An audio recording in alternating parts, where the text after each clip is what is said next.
Le président nigérian Muhammadu Buhari a annoncé qu'il n'octroierait pas les 5000 Naira d'assurance chômage. Le président a indiqué qu'à la place, le gouvernement investirait lourdement dans l'infrastructure pour créer des emplois chez les jeunes. Ordinateurs et téléphones défectueux ne sont pas étrangers à se diplômer en microbiologie. Cela fait 5 ans que Namdi Mabia est diplômé de l'université. Il n'a pas été assez chanceux pour avoir un emploi.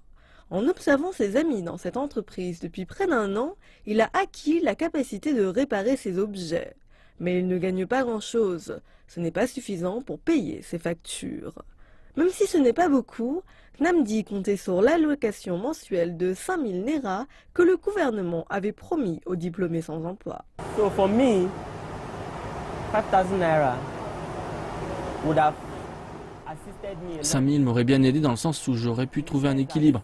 Si je l'ajoute à l'argent que j'économise maintenant, cela peut m'aider à commencer d'autres petites activités.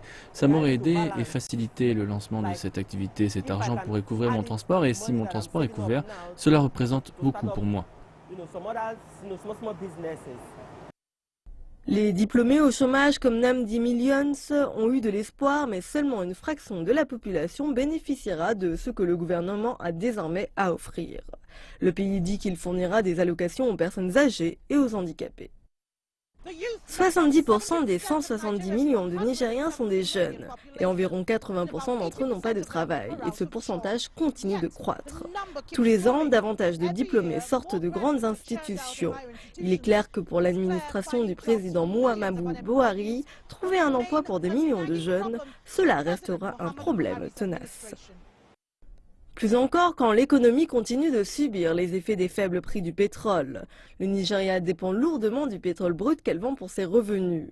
Cette contraction dans les revenus signifie des ressources limitées pour le gouvernement fédéral pour remplir certaines de ses promesses de campagne. Mais l'économiste pour le développement Jaï Gaskia pense que le président essaye d'arriver à certains résultats mais en y attachant simplement un fonds. A social investment is not a gift. Okay?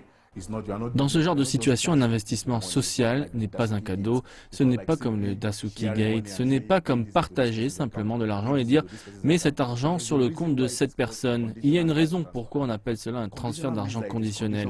Conditionnel signifie qu'il y a une condition sur quelque chose. Même si vous allez créer de l'emploi qui va être dirigé par l'État, vous allez payer des gens pour faire cela. Ils ne vont pas le faire gratuitement, sinon c'est un travail d'esclave. Voilà pourquoi c'est appelé conditionnel. Donc on dit « vous voulez que les gens retournent au travail, mais avec une valeur ajoutée. Vous voulez leur donner la capacité de rester pour trouver du travail et à la fin qu'ils restent au travail. »